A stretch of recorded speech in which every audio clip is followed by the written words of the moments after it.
We're glad you're here. And this is one of my very, very favorite nights. So I love being here and talking to you all and getting to find out little things about you and about your children. So the first slide, I can be brief. Summit's unique. You know that, or you wouldn't be sitting here, I assume. And we're unique because we have a rich, enduring, amazing history. And not every school has that. We could all go out tomorrow and start another school, but you can't make up history.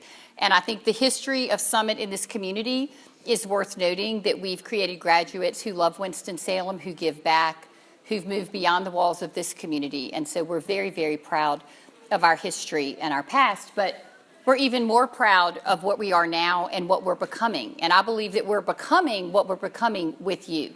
I believe that when you become a parent here and when you send your child to us, that we're moving into the future together. So that was the reason for the two buildings. One thing that will never change is this. We are inspiring learning. And I think that if Louise Futrell was here tonight, I can't think but there would be a smile on her face at how similar and yet very different it is. Because what we know, what we've learned about the field of education is changing. And if you notice all these pictures, there are no adults. And I want to say that we begin and end with what works for children. We believe in developmental processes. We believe in children as partners. We believe in children as citizens. And so the first picture, I wanted to sort of have the inspiring learning with just the children, because I think that's a gift. But we don't end there. We think learning lasts a lifetime. And so to that end, we do a lot of work with our faculty. And when I interview teachers who might want to work here, one of my questions is, what are you reading? What are you thinking about? What do you know about the field of education? What are you reading for pleasure? What do you like to do in your free time? And that we really believe in developing the whole adult, just like our mission says, the whole child. So this is an image that I love that was a celebration after your children had gone home for the summer. We celebrated, and what we celebrated was what teachers had learned together. Not that kind of celebration, but no, not like that. This campus is not as fun without children here. But I wanted to show you the image of the teachers collaborating and just what a joyful thing it was for them to share what they'd learned, share how they'd grown. And then the next slide is another way we learn, that we often learn together. This is teachers and children learning together, and they're all good. They're just very different. So we hope that as a parent that you're also learning and that you're changing and that you're learning from us and that we're learning from you.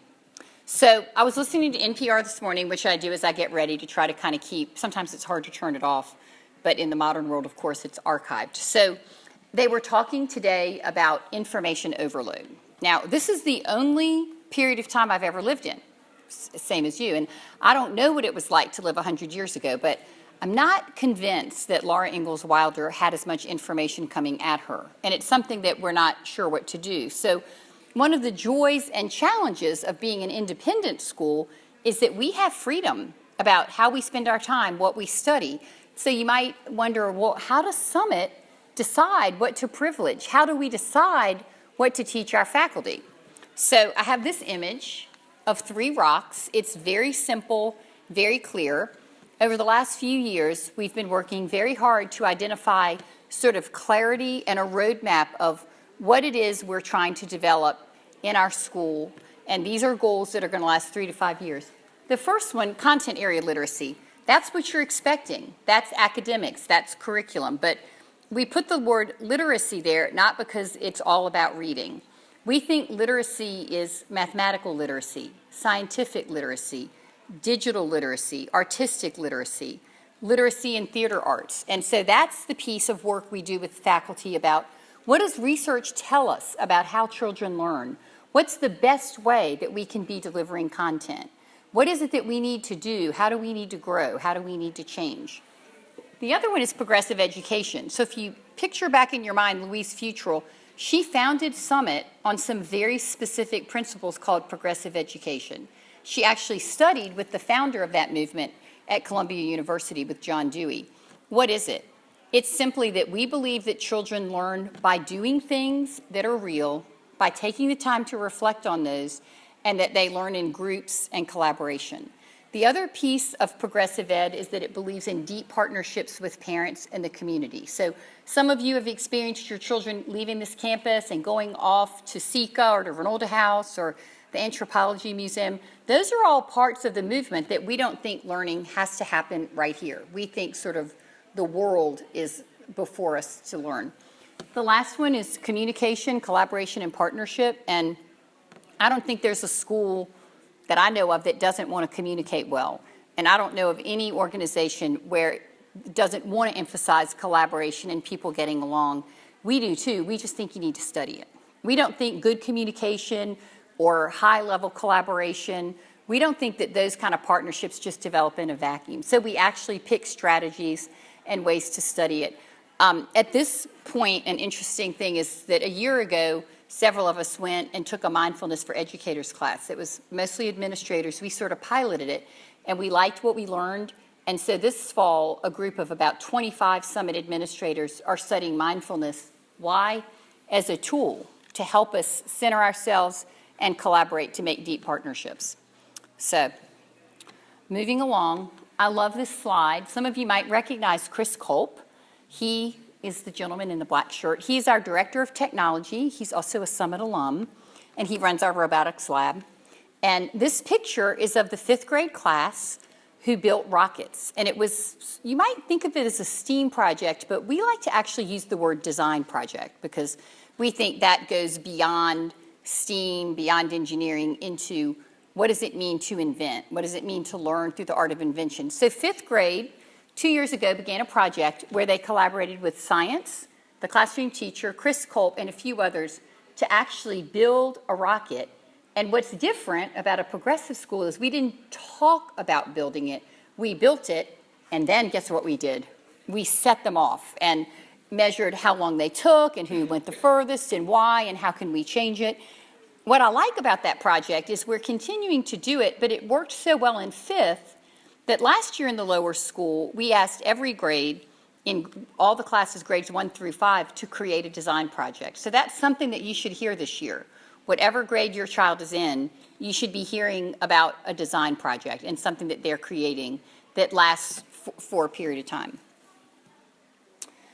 The other thing you might have heard, and if you haven't heard, is Project Zero. What is it?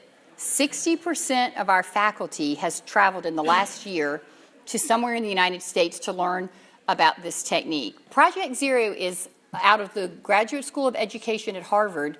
It began in 1967 with a group of people saying, how do we study the learning process?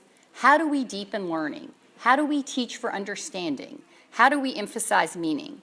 So Dr. Kristen Bennett is here. I'm going to stand up, wave. She's a 5th grade parent, so you might know her. She has helped the other division directors and I lead initiatives where we're aligning the whole school around learning how this group of educators at Project Zero can impact Summit. And I tell you this because when we send teachers away, what we really care about is what did you bring back? So it's not what teachers keep in their head. And immediately after these adventures, teachers began doing things in the classroom. The photograph there that you can't quite see is a technique within Project Zero that's simply designed to spark deep thinking and produce good thoughts, is a thinking routine. This one says, what do you see? What do you think? What do you wonder? So I think some of you might recognize this picture. It's on the back of your invitation for tonight. And Kristen and I worked together to create an invitation where you were invited to this in the same way that we're teaching children. And it had questions on it. What do you need to know?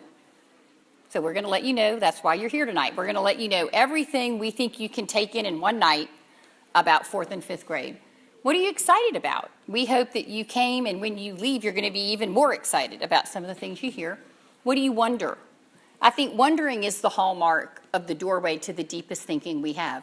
What do you wonder? Do you wonder how your child's going to change this year? Do you wonder how they're going to respond to a different grade level? Do you wonder how they're going to change socially and emotionally? And then the last one is stance. What do you expect? So we simply gave you this as a way for you to have a window in to some of the techniques that we're using with your children. So I'm going to focus now on a couple of things that are new, that are growing, and something that you might not know that might happen to you this year that had never happened before. One is tinkering. You might have heard your children. So last year, when we were away on a trip, we began to study tinkering. Tinkering is sort of a new idea, but not really. It's messing around, not with high-tech things, not robotics. It's messing around and exploring materials to see what children can invent given freedom. So we created a space in the 1st through 3rd grade building where there are things like buttons. It might be sticks. It might be acorns. Some of you donated things. It's art things. It's mechanical things. It's little hammers and nails. And children in true tinkering are given the freedom to explore and create. And we've taken it a step beyond that. I was thrilled this week when Angel Moore called me from the front office and said, a parent just delivered 3 broken computers for you. And I was like, yes, because tinkering allows you to put things together, but with the old computers, we're going to take them apart. Some of you might have heard your children talking about these experiences, but we sort of had a pilot of it last year, and that's something that's growing and that other people around the country are talking about as being really exciting and new. You sort of wonder, how do we create innovation and how do we create entrepreneurs? Well, this is what that looks like. So what I like about it is it started in a room, one room, not a very big room, and now when I walk around the campus, many, many classrooms have a shelf and a space for tinkering in the classroom. So I like the way that that movement's growing, and we may want you to donate some things. You may have some things at your house you don't want. We'd love to have them, even if they're broken. So that's a way you can help us. The next slide shows something, and I put the word time, and I like the portrait of this child over time, and I want to say that Summit is a great place to grow up. It's a great place for you to help write and live into your family's story. I know my 3 children grew up here, and it was a wonderful thing. But I also want to say there's something that I hate. There's not much I hate, but I hate to waste time. So it's something that we've given attention to. We had a conference on our campus last year with many, over 100 educators. They barely fit in our Center for Excellence in Innovation. The topic, which I considered to be an oxymoron, was scheduling without conflict. And anyone that's ever run an organization knows that scheduling can cause enormous conflict. So we took to heart some of the things they said. We want to use your children's time well, and we want them to feel that every minute at school counts. So with the help of Becca Sidden, I think a lot of you all have met Becca. She's the assistant director of lower school, as well as the guidance counselor. She took a hold of the concepts and the ideas that we learned in the scheduling workshop, and she essentially, with some help, realigns the lower school schedule. What does that mean for your children? It means they have less transitions. And when you cut down on transition, you save 5 minutes every time. So we've tried to chunk instructional time in the classroom. It doesn't mean that your children are sitting in desks, because part of being a progressive school is freedom of movement. But that if a child is deeply engaged and we interrupt them, what are we doing to their brains? It's not good to interrupt. If we want deep thinking, and every time they get to that point, we're saying, well, it's time to go to PE and we can't be late and hurry up and da-da-da-da-da. So we're really excited. It sounds small, but she did a heroic amount of work to align the schedule. So it might not be something your children tell you, but some teachers have already noticed a difference. So just briefly, I think I listened in 1st through 3rd, you're going to hear about this in your classrooms. What's new in content area literacy? 3 things. We have a new curriculum called Words Their Way. It began at UVA. I've observed it multiple times at schools, particularly in Virginia, but all over the country. It focuses on 3 things. It focuses on phonics, even for older children. It focuses on vocabulary and spelling. The difference is it's deeply developmental, and it looks at spelling and the acquisition of language in very specific ways so that children are actually differentiated with spelling, with meaning, and how to use words. And we're very excited about it. We had some training on the campus this fall, and you'll be hearing more about how that impacts your students. The second thing is, over the summer, many teachers met, small groups of 4th and 5th grade teachers met to use our everyday math curriculum that we love to align smaller groups and deeper differentiation. I have a slide in a minute, but I'm going to mention it now. In the 4th and 5th grade, the lobby where you enter was reimagined. Part of being a progressive school is beauty in the environment, and I invite you tonight to take a look at that space. The vision is almost a math lab. We call it the Agoura, but the space up there is re-envisioned that small groups of children can explore math and some aspects of tinkering and some aspects of design. And then the last thing that we've done with the new schedule is every student in grades 1 through 4 visits our design center. That's a space in the Arts and Technology Building run by Karen House and Stephanie Rogers. The reason I'm so excited that kids have a seamless experience is it allows us to build skills over time so that when they launch into fifth and they begin going in the robotics studio, going into some of the other rooms in the A&T, animation, digital music, that they've actually built a skill set on design, on coding with computers, on it could be building helicopters, but they're working out of a content area skill base that's sequential and makes sense, and that they're really ready to launch into the deeper level thinking that fifth grade and beyond is able to do. So I said we focus on partnership, and we focus a lot on partnership with you. So it's fascinating when I go around and, people will say, what do you do? What's your job? And when I say I'm director of a lower school, people with younger children are super interested. Well, what is it? What do you do?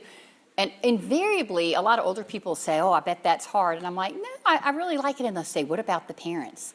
And I say, I love the parents. That's my favorite part. So I love your children and I love the teachers. But the piece of helping you raise your children and think of your family's paradigm and your family's ethos, I believe that you take a piece of Summit with you, but you're with your children for the rest of their lives. And anything that we can do to support you and make that journey more joyful is a piece of work that we're all very, very interested in. So to that end, I know in fourth and fifth grade, your children know what this is. So it's our code of conduct, and it simply is a moment and a pause to think about, how do we want to live together? What does it mean for us as a community? And the reason I like our code is it's not just for children. Children learn what they live, and I think it also guides our relationship with each other. It guides my relationship with the faculty, and it shows us how to become good citizens of the world. So you'll definitely be hearing your children talk about this more as you advance into fourth and fifth grade. Morning meeting, that's not new, but it's so important. Every morning, each class begins with a morning a greeting. I'm glad you're here. I see you. It's good to be together. They work on solving issues. They sometimes just discuss the rhythm of the day, but we've taken that to a new level. So now we have the whole lower school morning meeting. So in one picture, you see us in here in the theater, but this Monday we initiated the first ever outdoor morning meeting. And it was fun, it was upbeat. I loved that people from our business office were coming and singing and dancing, and we told jokes, and we're looking forward to giving kids roles in it. One reason I like the courtyard is I like to be outside. I think it's good for us. But I also, remember I said I hate to waste time. So you can imagine that it takes quite a while to get the entire lower school in and out of this space. But in and out of the courtyard, we were able to be in and out and finish our group morning meeting in about 15 minutes and be on our way. So I think probably Monday morning, you'll be getting a video from me that shows you what happened there. And maybe your children have already talked about it. Parent partnership, we've mentioned that. I just want to mention one thing that's new this year. I really love hearing from you about what it feels like to be a Summit parent. We want you to give us input, and something that's a tweak to something we've had, it's new this year, is called Parent Advisory Committee. There's a rep from each grade, and you'll be hearing from them, where they are meeting with division directors and the guidance counselors to talk about what's the Summit experience feel like to parents? What can we do better? And no good deed goes unpunished. It's also for administrators to say, we need your help. Can you be at this place in the community? Can you help us tell Summit's story? Can you invite people to Inspiring Learning?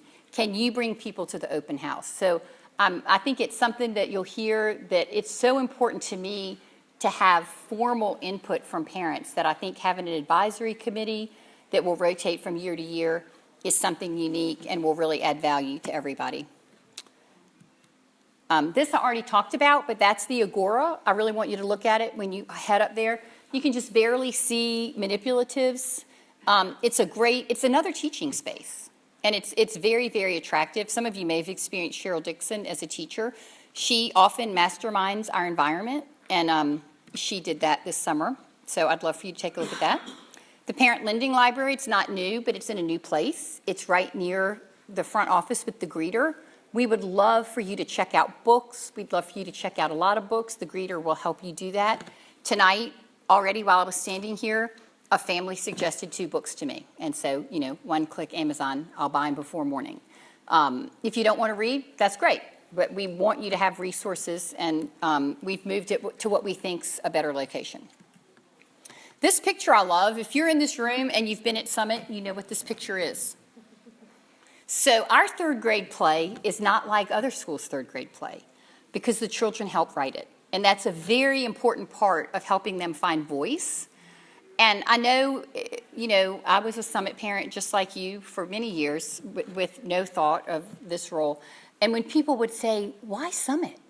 Why are your kids going to Summit? You sort of, well, there's so many reasons, but you almost feel incapacitated. So I just wanted to point you to the core competencies. There's sort of what we value. If we had to distill it down to these things, that's how we say it.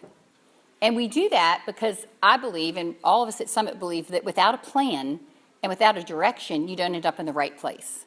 So I just wanted to say that the core competencies are around, you'll hear about them, but they lead up to our portrait of a graduate. What does it mean to sort of have the honor of being an alumni of the school? What is it that you carry out into the world? What do you take? And we like to be overt about that so that we can all work together. So some of you will experience something that was new last year. This was a party, a celebration at the end of last year. 5th grade is leaving lower school, and they were moving to upper school. So we began a family celebration. It was led by parents. They were amazing. We helped them, and we just invited family into the dining hall. Gardner Barrier welcomed these students to the upper school. We thanked them for a wonderful lower school experience.